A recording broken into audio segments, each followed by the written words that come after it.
Welcome, here I've got TCL 20SE and I'm gonna show you how to turn on and off the camera location text at this device.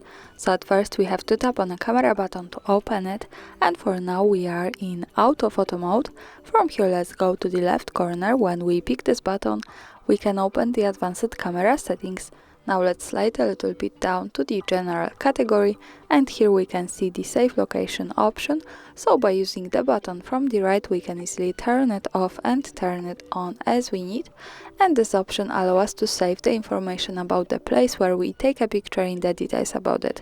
Here also the important thing is that to make it work correctly, when we want to save the actual location of our photo, we have to be connected with the internet, for example the Wi-Fi or mobile data, and we have to turn on the location of this device. So if you want to use this, remember about these two parameters, location and the internet, to make it work. And that's all. Thanks for watching, subscribe our channel and leave the thumbs up.